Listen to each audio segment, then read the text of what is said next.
ദൈവനാമത്തിന് മഹത്വം ഉണ്ടാകട്ടെ. ഇന്ന് ഏപ്രിൽ മാസം 14-ാം തീയതി. ഈ ദിവസം എല്ലാ ശ്രോതാക്കൾക്കും കർത്താവായ യേശു ക്രിസ്തുവിൻ്റെ നാമത്തിൽ സ്നേഹവന്ദനം അർപ്പിക്കുന്നു. അതുകൊണ്ട് തന്നെ ഒരു നല്ല ദിവസം നിങ്ങൾക്ക് നേരുന്നു. ഇന്ന് നമ്മുടെ ധ്യാനത്തിനായിട്ട് നാം തിരഞ്ഞെടുത്തിരിക്കുന്നത് ലേവ്യ പുസ്തകം 10-ാമത്തെ അധ്യായമാണ്. ഈ അധ്യായത്തിൽ ലേവ്യരുടെ, പുരോഹിതന്മാരുടെയും ലേവ്യക്കാരുടെയും ജീവിതശൈലിയെക്കുറിച്ച് പറയുന്നതായൊരു അധ്യായമാണ്. വളരെ ശ്രദ്ധയോടെ വായിക്കേണ്ട ഒരു അധ്യായമായിട്ടാണ് ഇരിക്കുന്നത്. ഞാൻ വിചാരിക്കുന്നു പഴയ നിയമ പുരോഹിതന്മാർ വളരെ ശ്രദ്ധയോടെ വായിച്ച് ധ്യാനിക്കുന്ന ഒരു അധ്യായമായിരുന്നു അത്. കാരണം അത് അവരെങ്ങനെയാണ് പെരുമാറേണ്ടത് എന്ന് വ്യക്തമായി പറയുന്നതായിരിക്കുന്ന ഒരു അധ്യായമാണ്. ദൈവത്തെ സേവിക്കുവാൻ തിരഞ്ഞെടുക്കപ്പെട്ട ആളുകൾ അവർക്ക് തോന്നിയ പോലെ ജീവിക്കാൻ സാധിക്കില്ലെന്ന് പറയുന്നൊരു അധ്യായമാണിത്. ദൈവവേലയ്ക്ക് വേണ്ടി നിന്നെ തിരഞ്ഞെടുത്തെങ്കിൽ ദൈവം പറയുന്ന പോലെ നീ ജീവിക്കണം. നിൻ്റെ വസ്ത്രവും നിൻ്റെ എല്ലാ കാര്യങ്ങളും ദൈവം പറയുന്നത് പോലെ ആയിരിക്കണം. ദൈവം കൽപ്പിച്ചിട്ടുള്ള ചട്ടങ്ങൾക്കും നിയമങ്ങൾക്കും വിധേയരായിട്ട് നിങ്ങൾ ജീവിക്കണം. ജീവിച്ചില്ലെങ്കിൽ അതിൻ്റെ പ്രത്യാഘാതങ്ങൾ നിങ്ങൾക്കുണ്ടാകും എന്ന് മുന്നറിയിപ്പ് നൽകുന്നൊരു അധ്യായമാണിത്. ചട്ടം വിട്ടുള്ള പ്രവർത്തനമാണ് നാദാബിനെയും അബീഹൂവിനെയും മൃത്യുവിൻ്റെ ഇരയാക്കിയത്. അവർ രണ്ടുപേരും അവരവൻ്റെ 2 പുത്രന്മാരാണ്. 4 പുത്രന്മാർ 2 പേരാണ്. അടുത്ത മഹാപുരോഹിതന്മാരാകേണ്ട ആളുകളാണ് അവർ.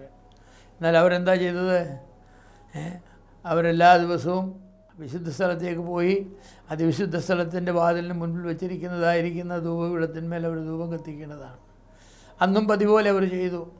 പക്ഷേ അന്ന് ധൂപം കത്തിക്കുന്നതിന് പകരം അവരെ ചാരമാകുക ചെയ്തത്. ഭയങ്കരമായ സംഭവമായിപ്പോയല്ലേ. അവർ ധൂപപീഠത്തിൻ്റെ മുൻപിൽ നിന്നുകൊണ്ട് അവർ 2 പേരും കൂടെ ധൂപങ്ങൾ കുന്തിരിക്കുകയോ എല്ലാം വെച്ചിട്ട് അത് കത്തിക്കാനായിട്ട് തീ കൊടുത്തു. പക്ഷേ എന്നൊരു ശബ്ദം കേട്ടു. നോക്കിയപ്പോൾ 2 പേരും 220 കിലോ വാട്ട്സ് ലൈനിൽ കയറി പിടിച്ചാൽ സംഭവിക്കുന്ന പോലെ കത്തിക്കറി 2 പേരും താഴെ കിടക്കുന്നു. എന്താ സംഭവിച്ചത്?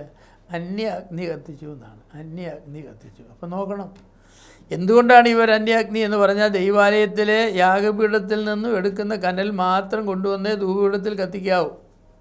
വേറെ ഒരു തീയും, വേറെ തീക്കുള്ള പേരാണ് അന്യാഗ്നി. അത് അന്യാഗ്നിയാണ്. അത് കത്തിക്കാനായിട്ട് പാടില്ല. ദൈവം പറഞ്ഞ പ്രമാണം വിട്ട് ഒന്നും ചെയ്യാൻ ഒക്കുകയില്ല. ദൈവത്തിന് എങ്ങനെയെങ്കിലും കുറച്ച് പുക സ്വർഗത്തിലേക്ക് കയറുക എന്നുള്ളതല്ല. അതല്ല ദൈവത്തിൻ്റെ ആരാധന ചട്ടപ്രകാരം വേണം. ആ പുക ഉയരേണ്ടത് യാഗപീഠത്തിലെ കനൽ കൊണ്ട് കത്തിച്ചിട്ട് വേണം അതെന്ന് ദൈവത്തിന് നിർബന്ധം ഉണ്ടായിരുന്നു. അവരത് മാനിച്ചില്ല.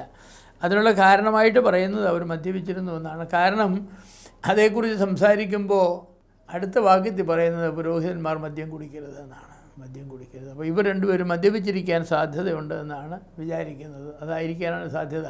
അപ്പോൾ മദ്യപിച്ച് പൂസായി കഴിഞ്ഞാൽ പിന്നെ ഈ തീ എവിടുന്ന് വന്നെന്നുള്ളത് അവർക്ക് വിഷയമല്ലല്ലോ. യാഗപീഠത്തിൽ നിന്നാണ് വന്നത്? അവരുടെ പോക്കറ്റിലെ തീപ്പെട്ടി കൊണ്ടാണോ? അന്ന് തീപ്പെട്ടി ഉണ്ടായതെന്നൊന്നും എനിക്കറിയില്ല. എന്തെങ്കിലും ഒരു പകരം കാണുമല്ലോ. അത് പാടില്ല. അവർ ദൈവവേലയ്ക്ക് വേണ്ടി തങ്ങളെ തന്നെ സമർപ്പിച്ചവരും ദൈവജനത്തിൻ്റെ മുൻപാകെ നിൽക്കേണ്ടവരുമാണ്. അവർ ദൈവത്തിൻ്റെ മുൻപാകെ നിൽക്കുന്നു എന്നുള്ളതാണ് ഏറ്റവും പ്രധാന വിഷയം. നീ ദൈവത്തെ സേവിക്കുവാനായിട്ട് വിളിക്കപ്പെട്ടിരിക്കുന്നു. ചട്ടപ്പടി വേണം. അന്യാഗ്നി കത്തിക്കുവാനായിട്ട് അനുവാദമില്ല. അത് വളരെ പ്രധാനപ്പെട്ട കാര്യമാണ്. ഇവർ ചെയ്തു. പൗരോഹിത്യ വസ്ത്രം ധരിച്ചവർക്ക് എങ്ങനെയും പെരുമാറാൻ അനുവാദമില്ല. പൗരോഹിത്യ വസ്ത്രം ധരിച്ചവർക്ക് എങ്ങനെയും പെരുമാറാൻ അനുവാദമില്ല.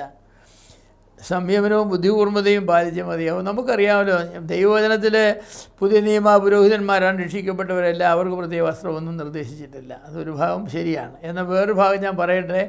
ഈ പൗരോഹിത്യ വസ്ത്രമെന്ന് പറയുന്നതായിരിക്കുന്ന കുപ്പായം ധരിച്ചതായിരിക്കുന്ന ആളുകൾക്ക് ചില ലിമിറ്റേഷൻസ് ഉണ്ടെന്ന് എനിക്ക് തോന്നാറുണ്ട്. അവർക്ക് എന്തും എങ്ങനെയും ചെയ്യാനൊക്കില്ല. ചെയ്യണമെങ്കിൽ ഉടുപ്പ് ഊരിയിട്ടേ ചെയ്യാനൊക്കെ. ഉടുപ്പിട്ടും കൊണ്ട് ചെയ്ത് കഴിഞ്ഞാൽ ആളുകൾ ചോദ്യം ചെയ്യും. നിങ്ങളൊരു പുരോഹിതനല്ലേ? നിങ്ങളിങ്ങനെ മദ്യശാലയിൽ കയറുമോ? നിങ്ങളുടെ പുരോഹിതനല്ലേ? നിങ്ങൾക്കിത് ചെയ്യാൻ ഒക്കുമോ? നിങ്ങളൊരു പുരോഹിതനല്ലേ എന്ന് ആളുകൾ ചോദിക്കും. അത് ദൈവവചനപ്രകാരമുള്ള പൗരോഹിത്യം അല്ലെങ്കിൽ പോലും ആളുകളത് പ്രതീക്ഷിക്കുന്നുണ്ട്. അങ്ങനെയാണെങ്കിൽ ദൈവവചനപ്രകാരമുള്ള പുരോഹിതന്മാരായിരിക്കുന്ന രക്ഷിക്കപ്പെട്ട വിശ്വാസികൾ എത്രയധികം പവിത്രമായി ജീവിക്കേണ്ടത് ആവശ്യമാണ്. പുരോഹിതന്മാരെക്കുറിച്ച് അധ്യായത്തിൽ പറഞ്ഞിരിക്കുന്നത് അവർക്ക് മുടി പിച്ചി ചിന്തുവാനോ വസ്ത്രം കീറുവാനോ ഒന്നും അനുവാദമില്ലെന്നാണ്. അവരുടെ സ്വന്തപ്പെട്ടവർ മരിക്കും, അപ്പം മരിക്കും, അമ്മ മരിക്കും, ഭാര്യ മരിക്കും, മക്കൾ മരിക്കും. അഗാധമായ ദുഃഖം ഉണ്ടാകും. അന്നത്തെ കാലത്ത് ഈ ദുഃഖം പ്രകടിപ്പിക്കുന്ന വിധങ്ങളാണ് മുടിയൊക്കെ പിച്ചി ചീന്തുക എന്ന് പറയുന്നത്, വസ്ത്രം കീറുക എന്ന് പറയുന്നത്. പഴയ നിയമം വായിക്കും. അനേക രാജാക്കന്മാരോട് വസ്ത്രം കീറിയതായിട്ടൊക്കെ നമുക്ക് കാണുവാനായിട്ട് കഴിയും.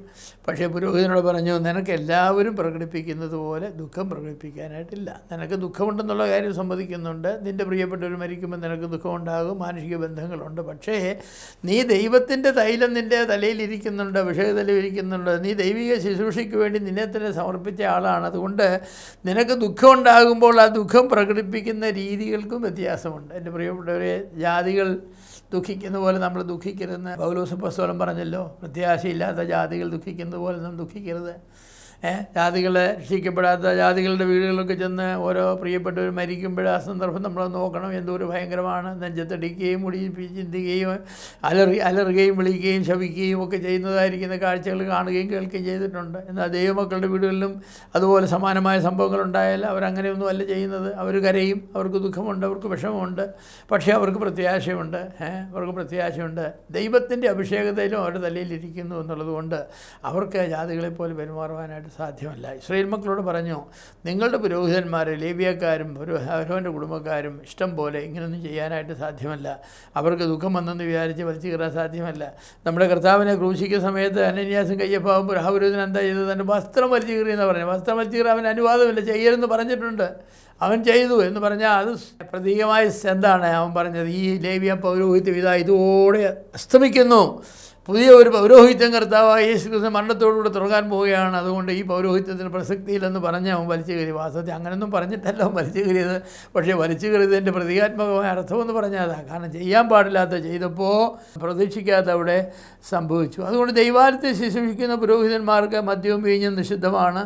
അവർ സുബോധമുള്ളവരായിരിക്കണം. ശരിയും തെറ്റും തിരിച്ചറിയുവാൻ അവർക്ക് കഴിയണം. ദൈവജനത്തെ ഉപദേശിക്കുന്നവരാണ് അവർ. അതുകൊണ്ട് അതിനാവശ്യമായിരിക്കുന്ന ഒരു മാനസികാവസ്ഥ എപ്പോഴും ഉണ്ടായിരിക്കണം. അതുപോലെ തന്നെയാണ് അവർക്ക് ദുഃഖം വരുമ്പോൾ അവർ ദുഃഖത്തെ നിയന്ത്രിക്കണം. അവർക്ക് ദുഃഖമുണ്ട്, അവർക്ക് കരയാം. പക്ഷേ അവർ കരയുന്നതിന് വ്യത്യാസമുണ്ട്. അവരുടെ കരച്ചിലിനെ കുറിച്ച് ഞാൻ അല്പം അലങ്കാര ഭാഷയെ പറയട്ടെ. അവർക്ക് വിശുദ്ധ കരച്ചിലെ കരയാൻ നോക്കുക, അശുദ്ധ കരച്ചിൽ കരയാൻ നോക്കുകയില്ല.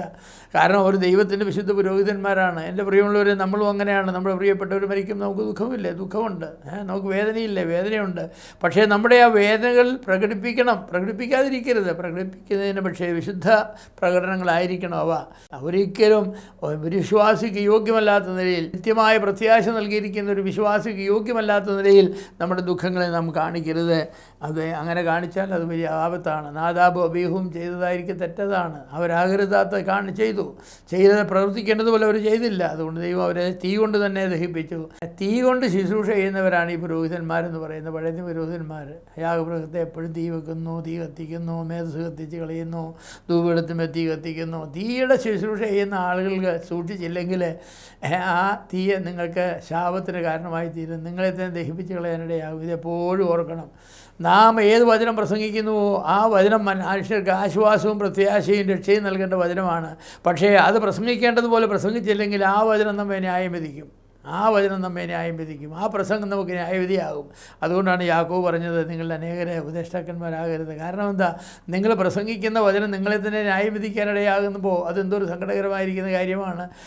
അപ്പോൾ അതുകൊണ്ട് നാം വളരെ സൂക്ഷിച്ചു വേണമെന്നാണ്. പ്രസംഗിക്കരുതെന്നല്ല, നാം സൂക്ഷിച്ചു വേണം പ്രസംഗിക്കാൻ. പ്രവർത്തിക്കരുതെന്നല്ല, നാം സൂക്ഷിച്ചു വേണം പ്രവർത്തിക്കുവാൻ. അപ്പോൾ പുതിയ നിയമവിശ്വാസി പുരോഹിതന്മാരായ എല്ലാ വിശ്വാസികളും, പ്രത്യേക ദൈവസഭയുടെ നടത്തിപ്പുകാരായവർ എത്ര സുബോധവും മനസാന്നിധ്യമുള്ളവരായിരിക്കണം. കർത്താവിൻ്റെ നാമം എടുക്കുന്നവൻ ആ നാമത്തിന് യോഗ്യമായ നിലയിൽ ജീവിക്കണം. അങ്ങനെയാണ് കർത്താവിൻ്റെ നാമത്തെ വിളിച്ചപേക്ഷിക്കുന്നവർ അശുദ്ധി വിട്ടുമാറട്ടെ. അതാണ് പ്രമാണം. അശുദ്ധി വിട്ടുമാറട്ടെ. അശുദ്ധിയുമായിട്ട് നമുക്ക് ദൈവത്തിൻ്റെ വചനത്തെ എടുക്കുവാനും ദൈവത്തിൻ്റെ നാമം എടുക്കുവാനും നമുക്ക് സാധ്യമല്ല.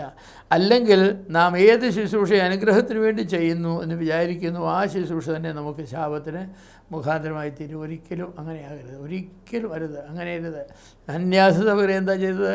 അവരുള്ള സ്വത്ത് വിറ്റ് കർത്താവിന് കൊടുക്കാമെന്ന് തീരുമാനിച്ചു. പകുതി അവർ മാറ്റി വെച്ചിട്ട് പകുതി കൊണ്ട് കൊടുത്തു. പകുതി കൊണ്ട് കൊടുത്തപ്പോൾ തെറ്റൊന്നുമില്ല. പകുതി അവർക്ക് മാറ്റി വയ്ക്കാൻ അനുവാദമുണ്ട്. പക്ഷേ മുഴുവൻ കൊടുത്തു എന്ന ഭാവേനയാണ് പകുതി കൊടുത്തത്. അതാണ് പരിശുദ്ധാത്മാവിൻ്റെ നേരെ അവർ വഞ്ചനയാണ് കാണിച്ചത്.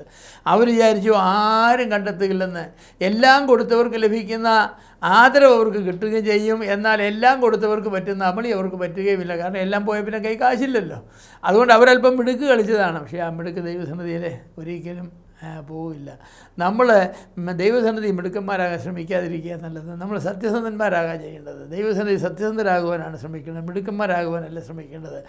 നമ്മുടെ മിടുക്കുകൾ പലപ്പോഴും നമ്മൾ ദഹിപ്പിച്ച് കളയും. അതുകൊണ്ട് ഈ അധ്യായത്തിൽ പറയുന്നത് അതുതന്നെയാണ്. ദൈവത്തെ സേവിക്കാൻ തിരഞ്ഞെടുക്കപ്പെട്ടതായിരിക്കുന്ന പുരോഹിതന്മാർ ചട്ടപ്രകാരം ജീവിക്കണം, ചട്ടപ്രകാരം എല്ലാ കാര്യങ്ങളും ചെയ്യണം. അതിന് വിട്ട് അവർ ദൈവത്തിൻ്റെ പ്രമാണങ്ങളെ മാനിക്കാതെ ചെയ്താൽ അത് അവരെ നശിപ്പിച്ച് കളയും. അങ്ങനെ സംഭവിച്ചതായിരിക്കും അധ്യായമാണിത്. അതുകൊണ്ട് നമ്മുടെ ശുശ്രൂഷ നമ്മെ നശിപ്പിക്കുന്നതാകുവാൻ ഇടയാകാതെ നമ്മുടെ ശുശ്രൂഷ നമ്മെയും മറ്റുള്ളവരെയും അനുഗ്രഹിക്കുന്നതാകുവാൻ തക്കവണ്ണം ചട്ടപ്രകാരം നമുക്ക് ശുശ്രൂഷ ചെയ്യാൻ ദൈവം നമ്മെ സഹായിക്കട്ടെ.